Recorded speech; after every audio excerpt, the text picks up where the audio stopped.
Hey Flosstube, my name is Lynn and this is my channel Those Missing Stitches where I talk all about cross stitch and a little bit about reading. Today is Friday, May 2nd and this is my Flosstube number 29. Hello and welcome and thank you for joining me. I appreciate everybody that watches and welcome back if you're a subscriber. For today, I have my Flosstube shoutouts that I like to talk about who I've been watching recently. I have my whips of everything that I worked on in April. I have plans for Maynia because it is May and I love participating in Maynia.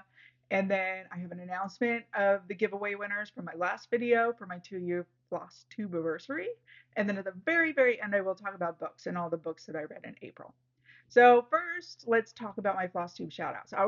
In April, I was on this huge kick for full coverage. So I was watching a lot of Flosstubers that do full coverage. I was wanting to start all the full coverages. I looked back through all my patterns and picked a couple that I might want to start for Maynia. And I purchased some new ones. So I'll talk about that in my Maynia plans. So the people that I've been watching during April that I really wanted to highlight was Alara. She does lots of full coverage. She does have a big Monopoly board as well that she's doing a game of Monopoly, or she calls it Stitchopoly, to kind of cover her whip rotations and get some of those full coverage whips, get a little progress on a lot of those different whips. So that's been fun to watch. And then I've also watched, for a long time I've watched her, I just haven't highlighted her before, Jen the Caffeinated Crafter. Jen has a ton of projects, mostly full coverage, but she has some other ones, and she has like a huge Monopoly board as well, and she plays Monopoly and has some really creative ways to get some of these whips in her rotation. I think she posts weekly, so she's got a lot of videos up, and then she's always updating on her progress and has different ways of tracking it and different goals. Lots and lots of full coverage, lots of projects. So I never feel bad about how many projects I have because I always think Jen is going to be ahead of me. So go check them out. I will link them down below if you're interested in checking them out as well. So let's get into my whip. So I always like to start with stats. In April, I worked on 8 projects. I technically actually worked on 10, but there's 2 full coverage that I started that I ended up scrapping because I wasn't really enjoying working on them. So I'll talk about that a little bit in my whip rotation when I go through those. I did a total of 25,285 stitches. I had 3 new starts, and again, technically 5, but I scrapped the 2, and then I did have 1 finish.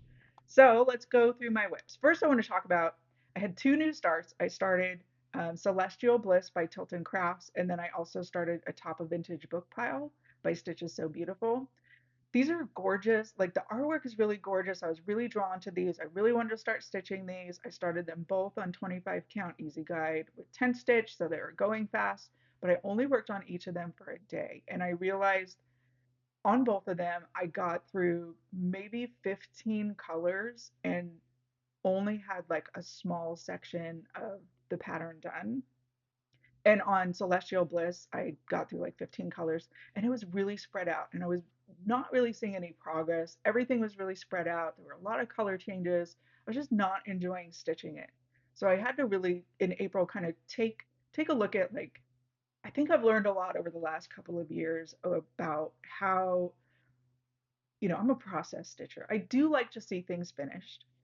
But I really enjoy new starts more. I enjoy working on things. I enjoy that seeing the process of things develop. So I really am trying to be cognizant of things that although I may really love the artwork and would love to see it finished, it may not be fun getting to the finish. So I don't really want to continue to work on it if I'm not going to enjoy the process. So I decided really early on these 2, I'm just going to stop.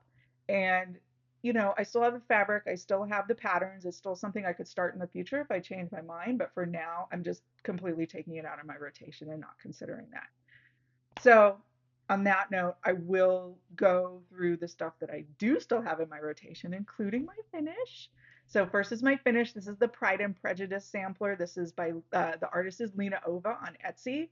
I started this one on 20 count Ernest Emma, which is a color from my shop, and I am doing a crop version of this. I didn't do the whole border because it cut down quite a lot of the pattern if I didn't do the full border and just did the inside squares. I stitched this one with Silks for You PR065 2/1 full cross, and here is my finish. I'm so happy. I've had at least one finish every month this year. This is probably my last because everything I have from here is like thousands of stitches away from being a finish. So just excited to get this one done. Really cranked through it in April just to see it get done and really love how it came out. There it is. And of course, as always, huge fan of Jane Austen. Is so happy to have a Jane Austen finish during the 250th anniversary of her birthday. Okay, now we'll go for my new starts. I did start The Extraordinary Bird Sal. The artist is Lola Crow. It's a stitch along, so she's releasing pieces of it every couple of weeks. She released the frame at the beginning of April or mid-April. No, beginning of April. And then the next part of the pattern doesn't come out until I think May 17th or 18th. It's still a couple weeks. Um, and then I think it's like every 2 weeks after that or every week. But there's a release of a little bit of the pattern every couple weeks. I doubt I'll keep up with it going forward, but I did finish the frame that was sent at the beginning of April. I am stitching this one on 20 count Heavenly Hero, which is a color from my shop. I actually did have the Bestitch Me, I think it was Sandbar, it was the called for fabric. And I took a picture of it, and then I took a picture of two other fabrics I was considering, including this one, and ended up um, like overlaying cutout of the pattern on top of the fabrics. And I just kept getting drawn to this one. I'm really glad I went with this one. So this is Heavenly Hero. I'm doing 2/1 full cross with the called for DMC. I did all 6,222 stitches, and here's where I'm at. I love how it came out on this fabric. I know that Sandbar has more blue in it, but I really liked on this brown how that turquoise and the green just jumps out at you. I do have to say, like these colors are just so gorgeous. Lola Crow just has a talent for picking out colors that go well together. And the mock-up of it and like the picture on the outside of the pattern really don't do these colors justice. As I was stitching it, I'm like, oh, this is so gorgeous. I love these colors. I love these colors. So if you're thinking about a Lola Crow, I mean, just look at it close up too. Those colors just so gorgeous. My back stitching on the owl's eye is a little funky, but that's okay. Okay, so I'm excited about that. Next release comes out in a couple weeks. Don't think I'll ever be able to keep up with that, especially with all my Maynia plans, but we'll see. Okay, my next new start is called Medicine and Poison. The artist is the Witchy Stitcher. I saw this one on Instagram. It was like a Patreon box exclusive that when I am a member of her Patreon, but this was some sort of tier that I wasn't a part of or didn't see that you could order this. So people were stitching this and I loved it and it looked so gorgeous. And she finally said, okay, I'm going to release it on my website. And I bought it the day she released it and started it that day. I couldn't wait. Okay. I am stitching this one on 18 count black Ada with the called for DMC 2/1 full cross.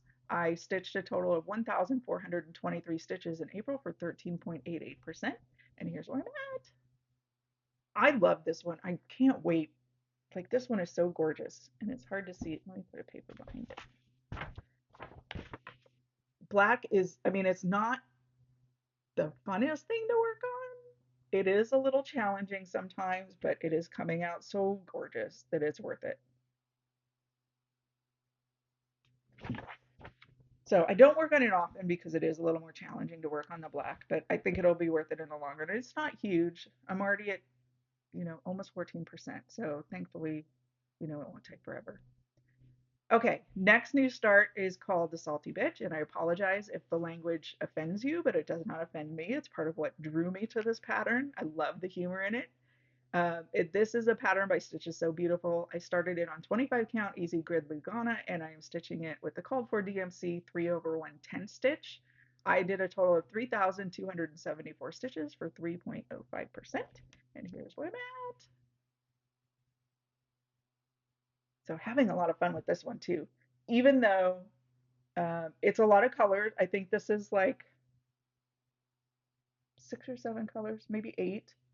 It's not all spread out like the other patterns I was talking about earlier. There's at least some kind of group together that you're starting to see the pattern come to life already. You're starting to see the flower come to life. Like I love looking at this and seeing something develop out of it. So I will be continuing with this one.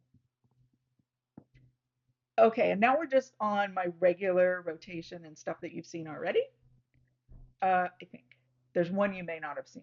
I'll talk about it in a second. So first is Rainbow Diagonal. The artist is Emblem Designs on Etsy. I'm stitching this one on 25 count silvery moon Lugana, 1/1 full cross with CXC floss. Here's where I was, I think last month was the last time I showed this. And in April, I did an additional 562 stitches. And now in total, I'm at 2,013 stitches for 7.49. And here's where I'm at. I think I just did like 4 or 5 more colors for a couple more rows. I love how this is coming together, but I'm definitely getting into like longer verticals, so it's a lot more stitches and it's taking longer. Okay, next is Morning Blooms. This is by Carolyn Manning Designs. I am stitching this on an 18 count Aida that I dyed myself. And I'm using the called for DMC 2/1 full cross. I started this last May for Maynia of last year, and also there's a stitch along group or hashtag, I guess, that's called Manning May. So I started this one for that point. I have not finished it yet, but I'm getting super close. I did a whole bunch in April. I did an additional 3,306 stitches. And here's where I was the last time I showed this, before those 3,306 stitches. And then here's where I'm at now. And I finished that whole top section, so the top half is completely done. And then portions of the bottom half are done, but need to fill in the rest. And I did not write down where I'm at as far as percentage, but I'm pretty sure I'm over 60%. Okay, that one's actually my next closest to a finish, so it's probably going to be one that's going to stay in my rotation until I finish it, but I don't think it's going to be this month because May is just going to be so crazy. Okay, next. This is the one I'm not sure if I've shown before because I started it several years ago and then haven't touched it since.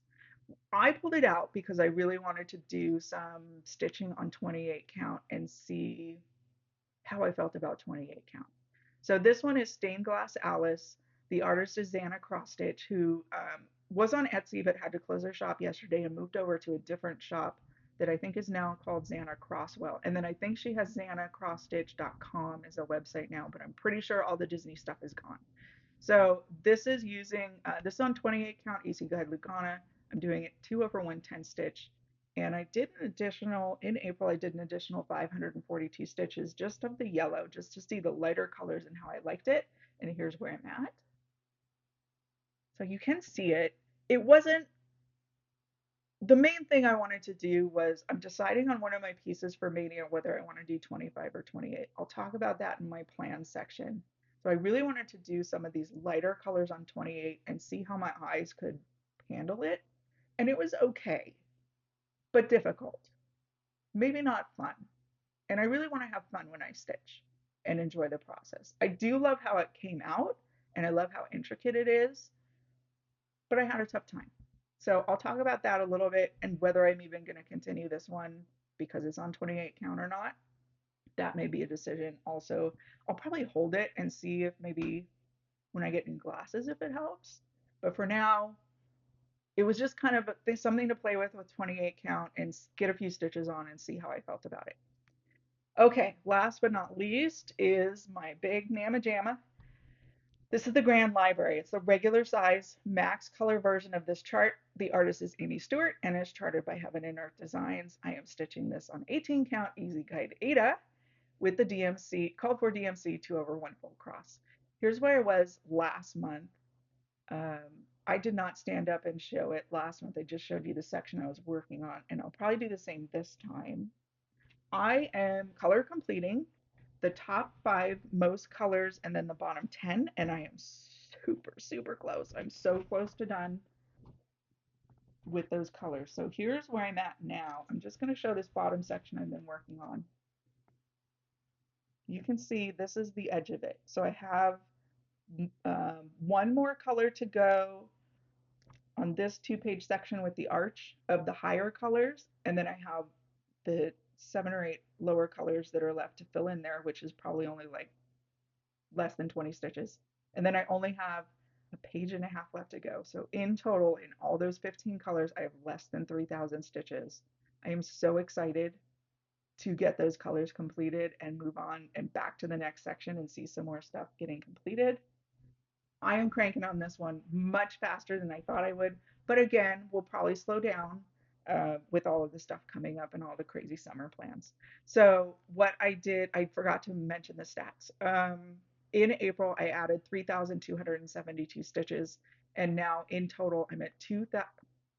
I do this every time. 233,759 stitches for 58.04%.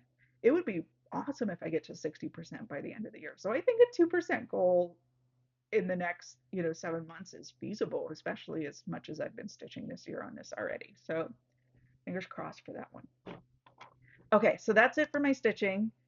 Let's talk about plans. So this is my third year running that I am participating in Maynia. If you don't know what Maynia is, I think it was, I don't know who created it, but it was started years ago, and somebody, I think the original idea was a new start every day in May. And of course, it's evolved from there. One new start, although I'd love to have a new start every day, it's just not feasible. That's way too much for me.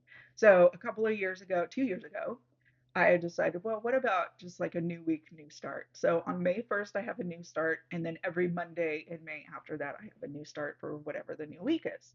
So I'm going to continue that again. I do have um, 5 planned new starts for May. I did start one yesterday for May 1st, and I'll go through what it is that I'm planning to start. So the first one that I started yesterday is Strawberry Band Sampler by Vivsters. Jessie Marie, if you watch Jessie Marie does stuff, or she's Jessie, I think she's just Jessie does stuff on Instagram. She's been working on this one and posting it on Instagram, and I've seen her post it a couple times, and I just fell in love with the color palette and couldn't resist. So I went out and bought it.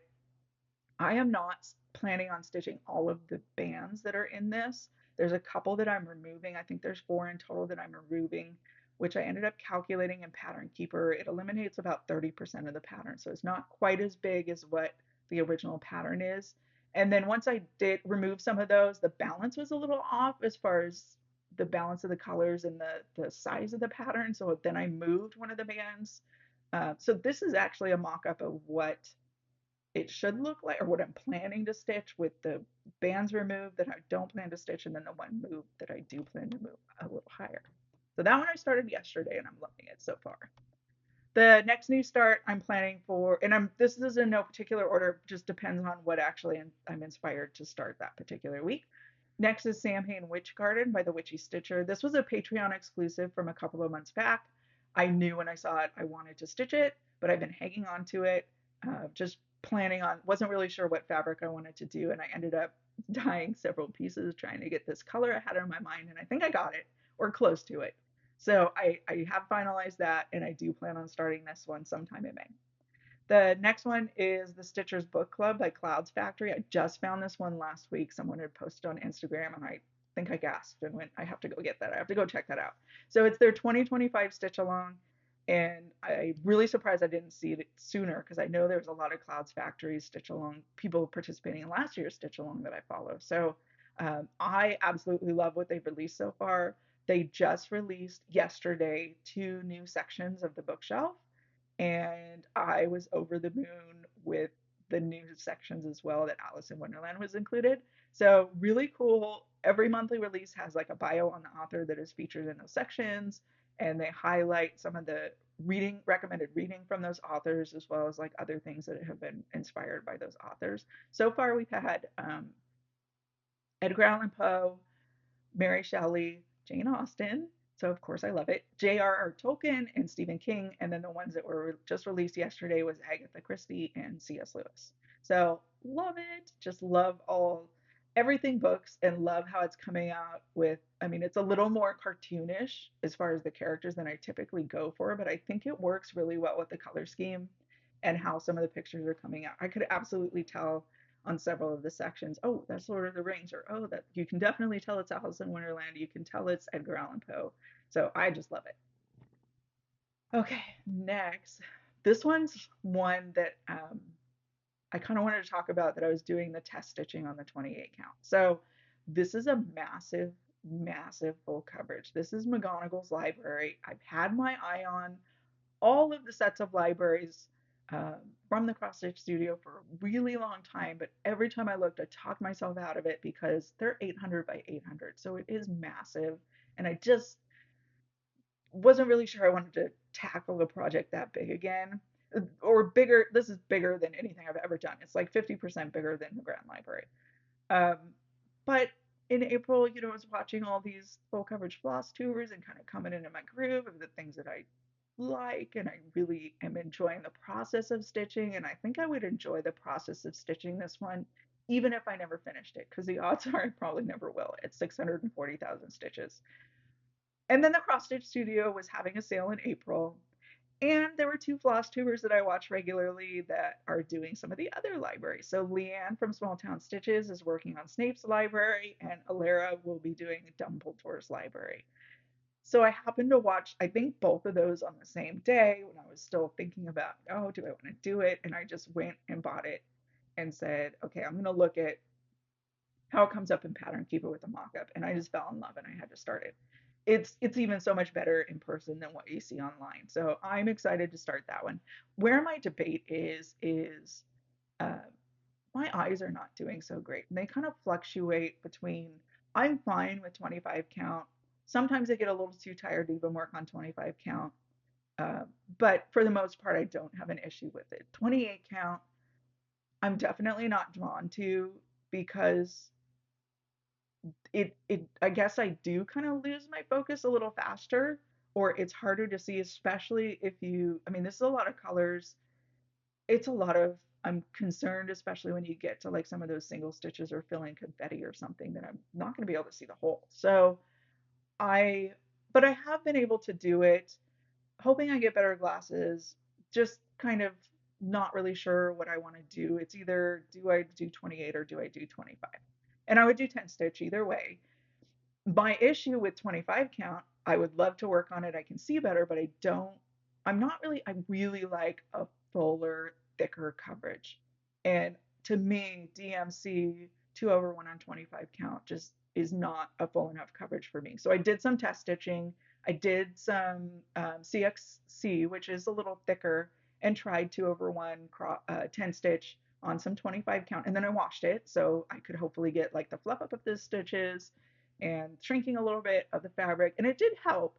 It looks okay, especially from a distance, but I wonder, I just keep going back to like, I think it might bother me while I'm stitching it to see the fabric through it and give up on it. I did test also 3/1, which is my normal that I use for DMC on 25 count, but I used it with the CXC and that was just way too thick. I couldn't do that on 25 count. 2/1 on 28 count with CXC was perfect. I just don't know if 28 count is perfect. So I'm really going back and forth and not really sure what I want to do. So talk me off the ledge. What would you do? What should I do? I know that I just watched a video before I started recording. Leanne at Small Town Stitches restarted Snape's library and she's doing it 25 count, 2/1 with CXC. She's done like over 1,000 stitches in 939 with the CXC and it looks great. I just don't know if I can wrap my head around that. So maybe you guys just need to like encourage me or tell me it'll be great. Just go for it. I still haven't decided. I do have a piece, I have a piece of 28 and I have a piece of 25. Either one will work. I'm just not sure where I want to start. But I'm definitely starting this one in May. So that was a really long explanation to see if you guys can tell me what I should do. Okay, so my fifth new start. I'm still kind of fluctuating with this one. I had my mind made up and I have a couple of things kitted up. I wanted to start Skulls and Flowers. It's a full coverage by Xana cross stitch as well. I don't plan to stitch the white background. And even though I know I said I would probably never do another full coverage full cross again, I think this one lends itself to doing a full cross. So especially since I'm eliminating the background, I know sometimes with 10 stitch, because it's only going one direction, if it's not full coverage, like the outside and certain lines can look not quite right because it's only one direction. So I think I would do this one in full cross, but it is another massive one. So I'm kind of debating some of the additional options, like maybe going back to, I'd initially planned on doing cross stitch cardio, which is one of my market purchases, and what I had originally planned for May and kind of took out of the rotation because I was so excited about these other ones. But then I also got last month, Primrose Cottage has every month they have a freebie, and Love Grows here was a nice, manageable, small size pattern, which I could probably use right now, and something that I could potentially get done before the next decade, which a lot of the other stuff is not going to be. So I may throw in just a small, fun one just so I can see some quicker progress on something and save some of those full coverages for later. Well, at least the purple flowers and the skulls one for a later date.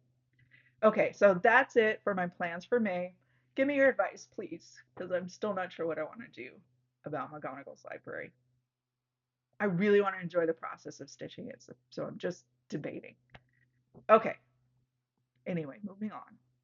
Next, we're going to go through the giveaway winners. So for my 2-year Flosstube anniversary last month, I announced some patterns that I have that I finished that I'd like to give away to some viewers. So I'm going to announce the winners and put your post up here. If you are the winner, can you please email me at thosemissingstitches@gmail.com. Let me know your name, what you won, and then your address of where you want me to send it to. So first is 324 by Works by ABC. This pattern, the winner was Amy Swihart, 7283. I apologize if I said that wrong or announced that wrong. Pronounced that wrong. I can't words. Sorry. I'm almost done. Hang in there. Okay, next is Nevermore by the Prairie Schooler. The winner of this one is Jaren Jans, 9476. And I think you've won before, so I may have your email address already. Next is Welcome Halloween by the Drawn Thread.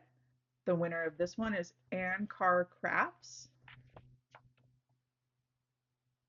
Next is Trick or Treat by the Drawn Thread. The winner of this one is Multiple Lanes Creative Brain. And then last but not least is a piece of fabric from my shop. I'm very excited. The winner is Natasha from Britches Get Stitches. Natasha, if you can email me, let me know the fabric color and the count and the type of fabric that you would like, and your address, and I'll send that off to you. So thank you everyone who participated and all your comments. There was a lot of fun comments last month about all your favorite fabric choices and what colors you'd like to see in the future. This is the end of my cross stitch section. I'm going to talk about books next, so if that's not your thing, feel free to sign off, and I hope to see you next time. Okay, if you're sticking around, let's talk books. I had a busy April. I read 12 books, and a lot of people comment on my YouTube and then also comment, in person, like, how do you have time to accomplish all this? You have a full-time job, you have the side business and the fabric business, you do, 20,000 plus stitches per month, and you do all this reading. Well, let me tell you, a lot of what I do is audiobooks, and I count audiobooks as part of my reading. I think you're still getting the story. Yes, it's a little different, but you're getting that like creative. You're hearing the story that you wouldn't hear otherwise, and you're getting kind of that creative brain thinking, still going through the same kind of creativity I would with reading as well. And I do that when I stitch. I do that anytime I'm dyeing fabric, cutting fabric, serging, packing orders, even doing chores, although I do rarely do chores. Chores kind of take a backseat to all that other stuff. So that kind of helps too. Um, but basically, I'm pretty much listening to audiobooks anytime, even sometimes when I'm working, if I'm just working on a spreadsheet or something that's kind of mundane and repetitive, I'll listen to audiobooks while I'm doing it. So that helps me get through a lot of them. Okay, so let's go through the book. So first I did a reread of Sense and Sensibility by Jane Austen. And again, I had committed to this year, I wanted to reread all of Jane Austen's works, which I've read them all, some multiple, all of them multiple times, some of them many, many, many times, including Sense and Sensibility, for Jane Austen's 250th birthday. This is always a classic, and of course, once I was done reading it, I followed it with a rewatch of the Emma Thompson version of the movie. Watch this movie at least once a year, if not more. Love the portrayal, like Kate Winslet's portrayal of Marianne and her like emotional whirlwind of everything that really encapsulates the character of the book. So she did a great job with that. And then Emma Thompson, her writing was fantastic. She deserved the Oscar for that. And her performance was fantastic as Eleanor. So if you haven't watched that version of the movie before, that one's worth it and definitely worth reading the book. Next, I read Say You'll Remember Me by Abby Jimenez. This was her new release, I think at the very end of March. There are two people that meet one night, Xavier and Samantha, and they have this perfect night together and they don't want it to end. But the next day, like they spend the whole night together, and the next day he takes her home and realizes her whole apartment is packed up and she's moving halfway, or she's moving all the way across the country from, I think, Minnesota to California.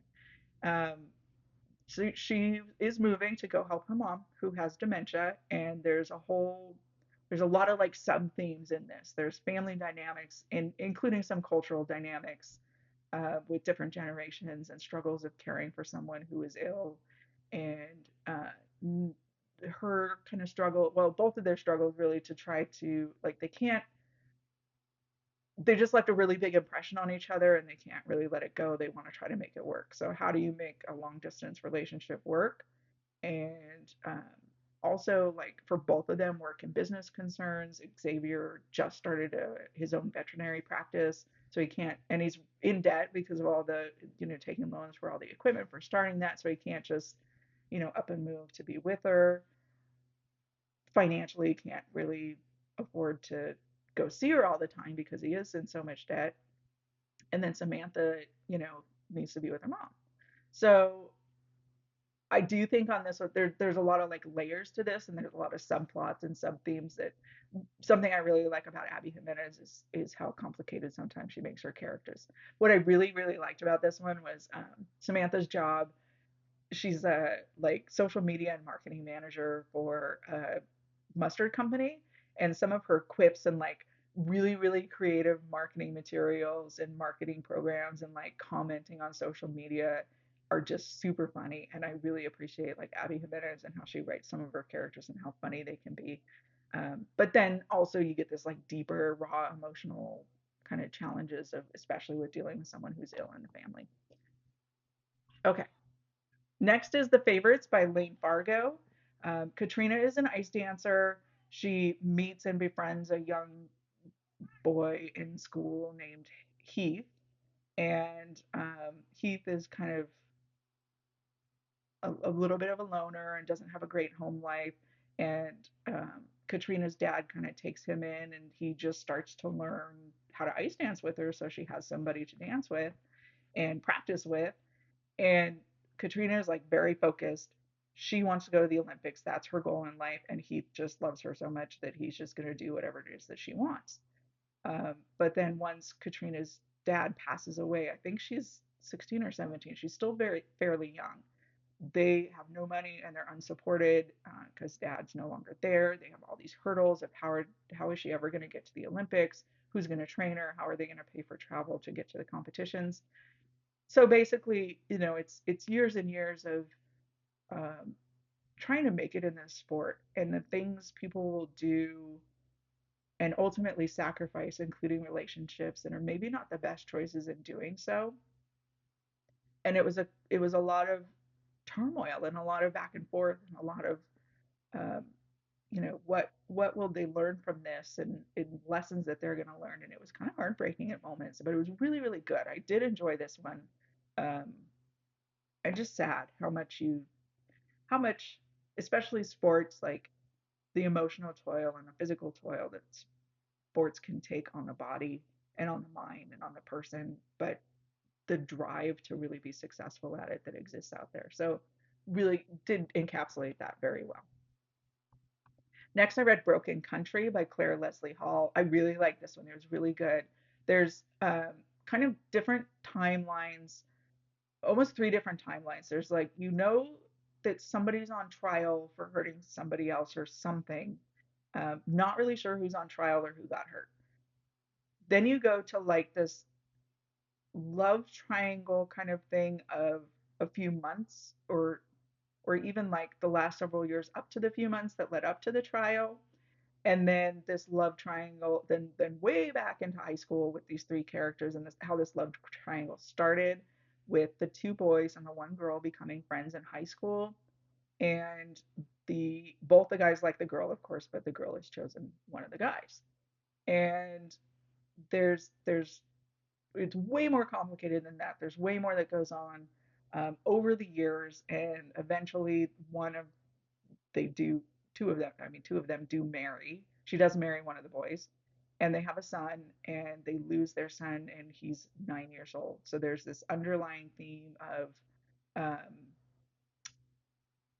like leading up to the trial and all this turmoil and the the girl in the story and the loss of her son and her love for both these boys and now both of them as men and how to kind of deal with her emotions and get over her grief. So really well done and just heartbreaking at the end, um, why the person that's on trial is on trial. So really well done. Um, really like the book and how it came out. Next is By Any Other Name by Jodi Picoult. This was a fascinating premise on two accounts. There's actually two different timelines, and it probably could have been two different books, but I get the point of putting it into one book. Um, for me, especially towards the like first quarter of it or so, it did drag a little bit. I think it was really a lot of kind of build up to what was really ultimately the story. So we have one timeline in the present with Melina Green, who's a playwright, and she writes this play about her ancestor from the 1500s, um, who is kind of who she believes. Okay, there's like theories that Shakespeare did not actually write his own plays. So there's theories out there of, well, who did write the plays. So Melina's theory is that her ancestor, a female, um, wrote the plays, and she's kind of giving all these evidentiary support and writing a play about what may have happened during that time with this ancestor. So then we get this basically, it's not in a play format, it's actually telling the story of what she thinks happened with her ancestor in the 1500s and how she became a playwright. And what's interesting to me is twofold.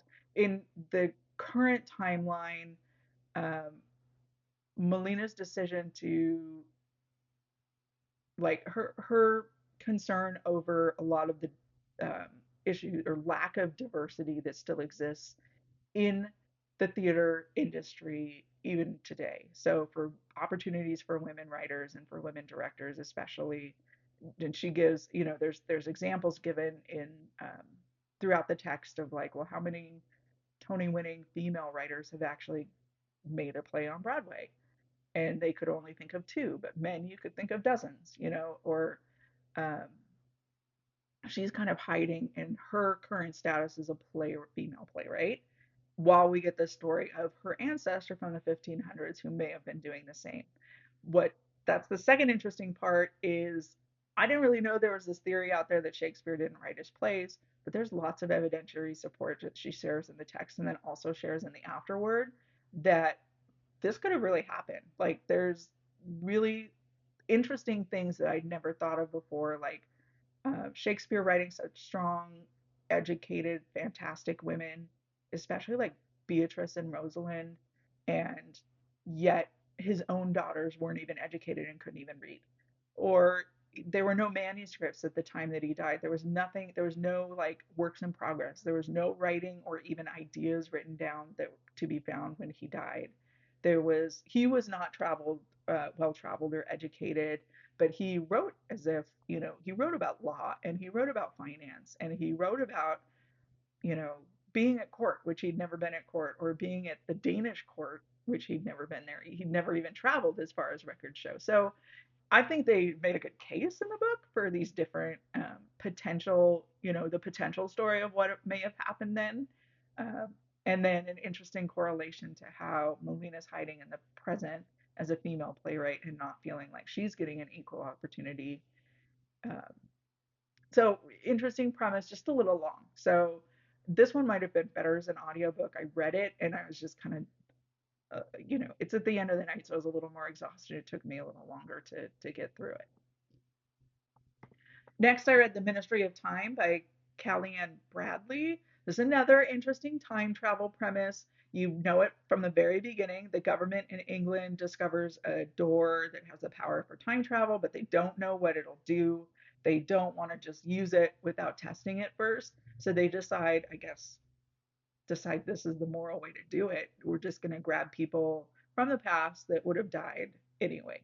So they develop this ministry that has these like top secret workers that are there to be the bridge. They call it the bridge to someone that they're pulling from the past and kind of help educate them and help them adapt to being in the present and keep an eye on them too to see if anything ends up happening to them physically or mentally.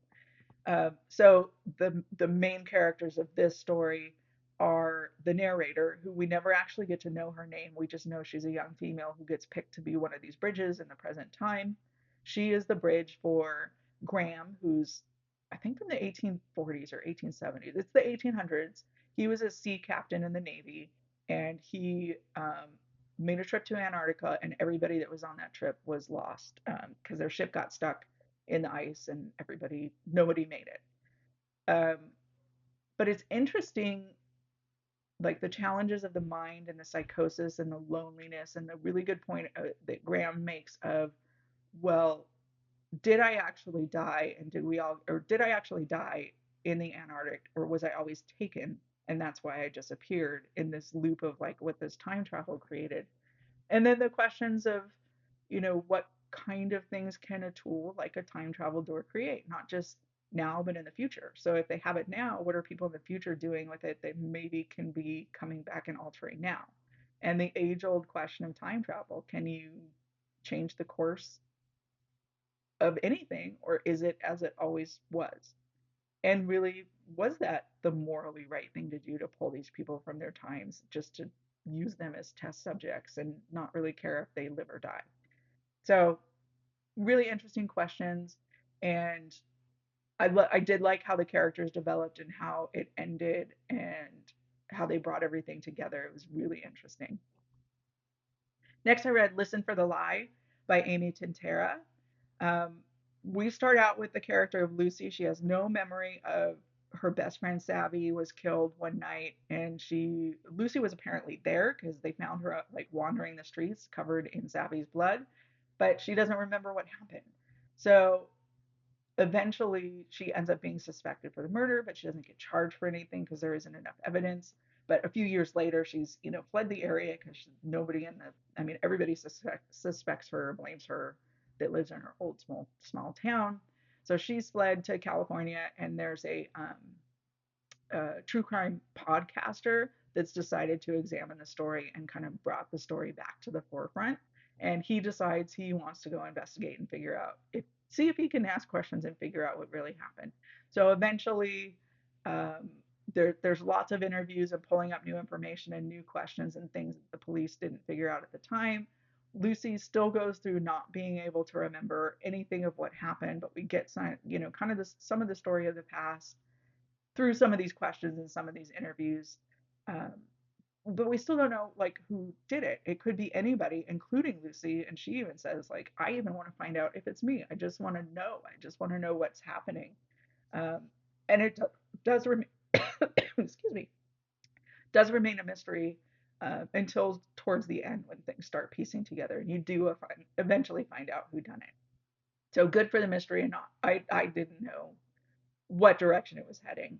It could have been anybody. So good job on like keeping that surprise element in there. Next, I read Once Upon a Broken Heart by Stephanie Garber. This is a romantasy series with Evangeline as the main character. She's searching at the very, very start of the book for the Prince of Hearts, who has power to help her stop a wedding between her stepsister and like who she thinks is the love of her life. So she ultimately does find him and makes a deal with the Prince of Hearts. And of course, it doesn't pan out. She bargains with him, and it doesn't pan out the way that she thought. But she's still like obligated through this bargain to hold up her end of the bargain.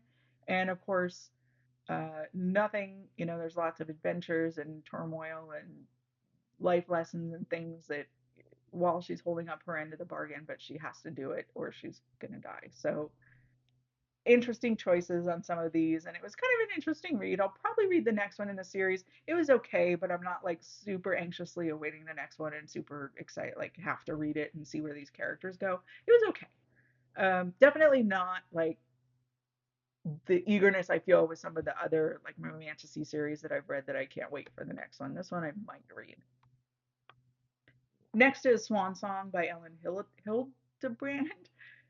Although it does take place on Nantucket, which is definitely Ellen Hildebrand's MO, it is a little different from some of our other books in that there's an underlying mystery. So we know that something happened from the very beginning, um, of like a fire in a house and a missing person. So we're kind of getting the current timeline and then looking at the past of how these things leading up to how these things happen.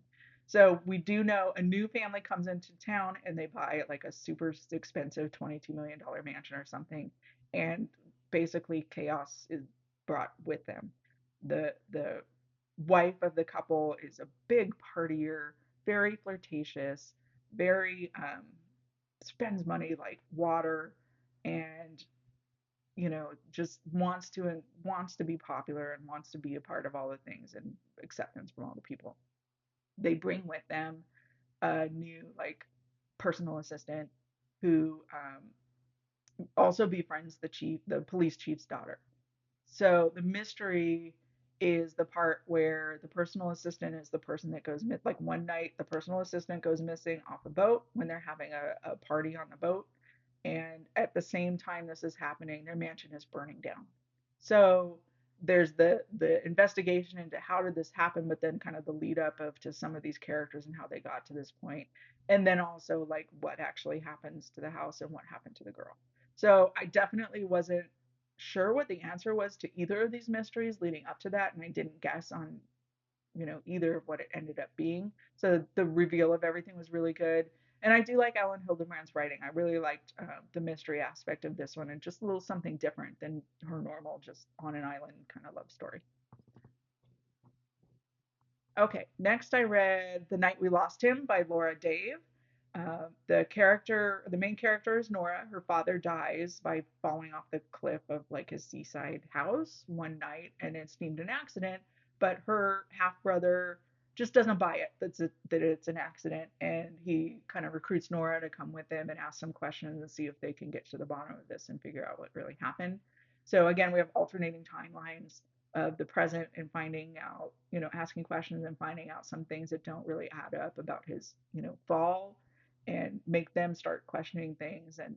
Um, and really their relationship is already kind of barely existent as sister and brother, but as they start investigating this, you see some of that like challenge, the growth of the relationship between the sister and brother, and being challenged in good ways. They're both challenging each other in good ways and bad ways, and kind of growing as individual people in the current timeline. And then we have the past timeline of their father, who Liam, and his rise to wealth and different relationships in his life and having his kids, but this continual presence in his life of his first love, that she never actually leaves his life. She's always a part of his life, and he never gets over her and continues to pursue her even after she gets married, even when he's married and he's had 3 marriages and had kids and everything, he never gives up on her.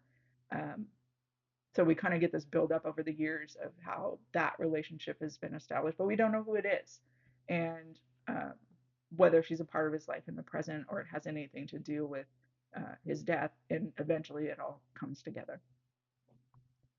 So did like that one, did like that read, especially with the relationship between the sister and brother and how they grew. Next, I read Husbands and Lovers by Beatrice Williams. This was kind of almost 2 books in one as well. So there's 2 different storylines on this one as well. Mallory is a single mom, and she gets news right from the very beginning in the first chapter that her son had an accident at like summer camp or something. And what we learn is that this accident leads to his organs failing, and he eventually is in kidney failure and needs a new kidney. So she and her sister are the only family they have left because their mom had passed away a couple years earlier, and they are not good matches for him, and they ultimately discover their mom was adopted. So they kind of go on this quest to figure out some of their family history and see if they can figure out who their mom's birth parents were, see if there's other family out there.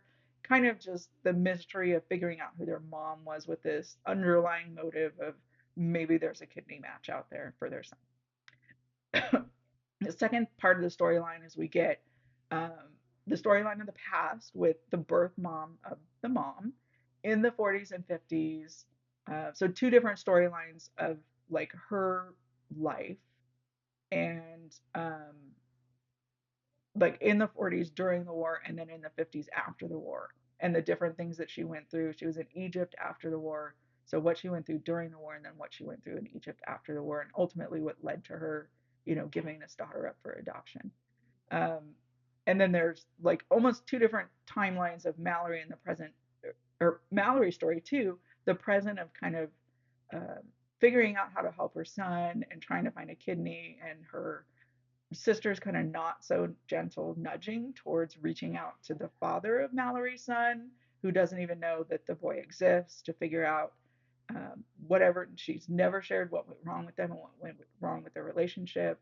He's never been a part of his son's life or even known he's existed. So her sister's kind of pushing her towards, let's repair that, let's figure that out and see if maybe he's a match. And then there's the past timeline of what led up to her getting pregnant and having this baby. So we get that story of their relationship as well. So there's a lot going on, but it all added together.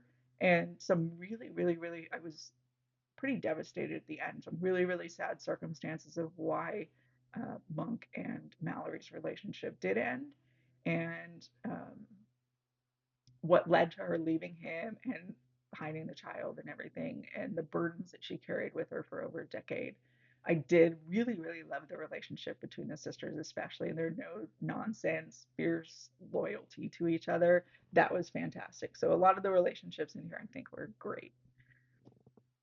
Next, I read, and actually last, I just finished this one on the 30th, Great Big Beautiful Life by Emily Henry. I am a huge fan of Emily Henry, and this one was no exception. It may even be my favorite one so far. So, Alice is a writer who she has tracked down an aging socialite who has been in hiding for over 2 decades, and nobody knows she's there on this kind of smaller island. She's going by a different name, but eventually Alice tracks her down and says, "Hey, I want to meet you. I want to write your story." And Margaret eventually says, "Okay, I'll meet with you." And then she meets with her, and Alice discovers there's another writer there, Hayden, who is a Pulitzer Prize winning biographer. And Margaret ends up saying, "Well, I can't decide between the two of you, so I'm going to make it a competition. I'm going to spend some time with both of you over the next month. You guys do your pitch at the end of the month, and I'll pick who it is that's going to do my biography." So, of course, Alice has this from the beginning. He's a Pulitzer Prize winning writer. There's no way I'm going to get it, but I'm still just really driven, really going to try to do this. I really want this. And that's part of her character, and what I loved about her character. She's very upbeat. She's always look on the bright side. She's always smiling, very friendly, befriends everybody. And she's super, super funny with her quips and responses, especially when it comes to Hayden and kind of his negativity. And not really negativity, but like kind of more stoic and, you know, reserved. So she really like tests him on a lot of that. Uh, they are, they don't initially they're kind of avoiding each other and have different schedules, but it's a small island and they don't know anybody else. So they start kind of seeing each other everywhere and hanging out. And of course, it's a romance because it's Emily Henry. So they start having feelings for each other. And I will say I did not see the catalyst of the, or like the arc of whatever the drama was going to be in the story coming. I think I gasped out loud when it actually was revealed, and I cried a lot. It was just so sad, the situation that Alice was put in, and it's definitely not something I ever guessed would be the arc of the story or the direction that the story would go or the challenge that was thrown at her. So I just really felt for her. So great job, um, with that, just falling in love with that character and just feeling so deeply for her. So really, really recommend that one. I love Emily Henry, and this one was actually really great too. Um, so that's it. That's it for my April reading. Thank you for joining me. If you made it this far, that was a long video. I hope everyone has a fantastic month of stitching and reading, and I hope to see you next time. Bye.